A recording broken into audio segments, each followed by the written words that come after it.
नमस्कार। टुडे उत्तराखंड में आपका बहुत बहुत स्वागत है। मैं हूं गीतिका पांडे। हमारे प्यारे राज्य उत्तराखंड से जुड़ी हुई खबरों को जानने के लिए टुडे उत्तराखंड को सब्सक्राइब करें और उत्तराखंड के किस जिले से ये वीडियो देख रहे हैं कमेंट बॉक्स में हमें जरूर बताएं। 24 फरवरी को अल्मोड़ा के लोगों से वर्चुअली संवाद करेंगे प्रधानमंत्री। तैयारियों में जुटा प्रशासन।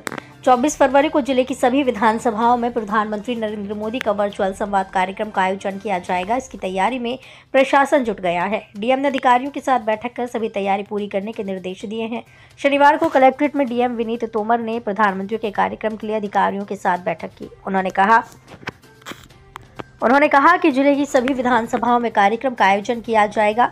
जिला मुख्यालय में डाइट, जागेश्वर में ब्लॉक मुख्यालय, द्वाराहाट में रामलीला मैदान, सल्ट में तहसील मुख्यालय, रानीखेत में श्रद्धानंद मैदान, ताड़ीखेत सोमेश्वर में रामलीला मैदान में कार्यक्रम का आयोजन होगा। फर्जी बिल दिखा दून की फर्म ने की 1 करोड़ 65 लाख की जीएसटी चोरी। राज्य कर विभाग की जांच में हुआ खुलासा।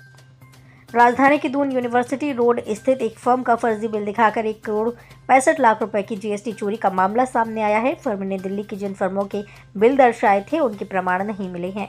राज्य कर विभाग की जांच में ये खुलासा हुआ। ये फर्म प्रचार सामग्री की आपूर्ति करती है।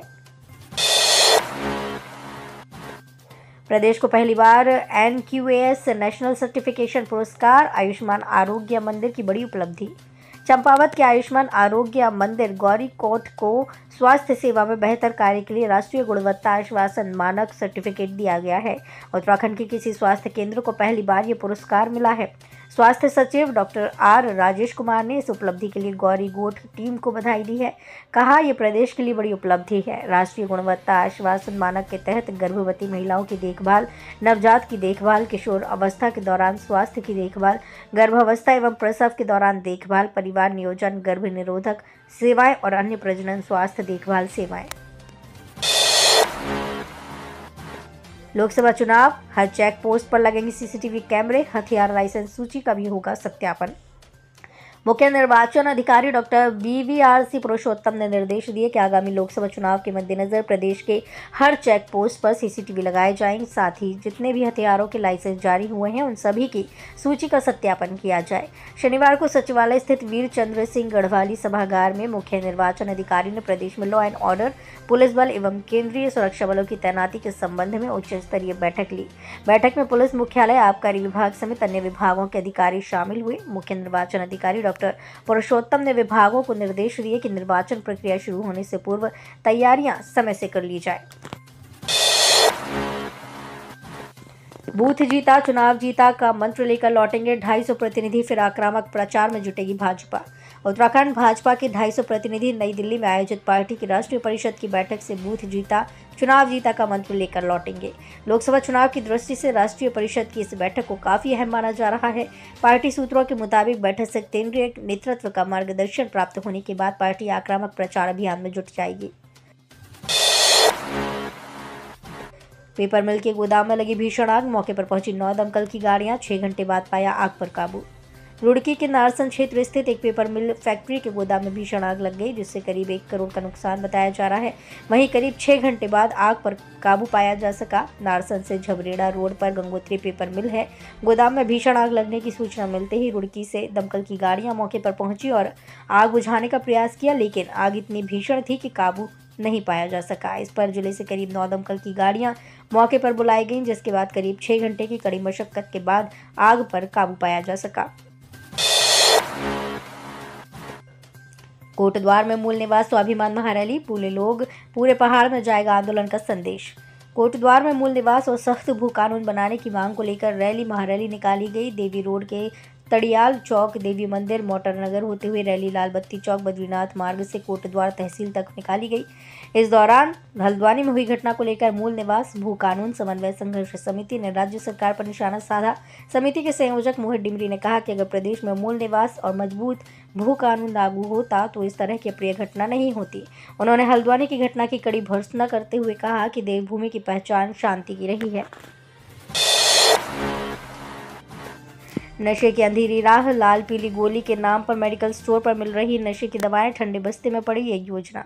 मेडिकल स्टोर पर नशे की दवाओं को लाल, नीली और पीली गोली के नाम से खुलेआम बेचा जा रहा है। इनमें नारकोटिक दवाएं शामिल हैं। यही नहीं, कुछ मेडिकल स्टोरों पर इन दवाओं के लिए भी पर्चा मांगा नहीं जाता। इस वजह से शहर में नशे की दवाइयों का सेवन बढ़ रहा है। औषधि विभाग की ओर से मेडिकल स्टोर पर फार्मासिस्ट की अनिवार्यता और मेडिकल स्टोर पर बायोमेट्रिक मशीन लगाने की कवायद अब तक शुरू नहीं हुई। ऐसे में मेडिकल स्टोर पर निगरानी रखने की तैयारी एक बार फिर ठंडे बस्ते में चली गई। माने जाने से रोका पर घर में कितने दिन बैठता, सिलक्यारा लौटा सुरंग में फंसा रहा बंगाल का सोविक।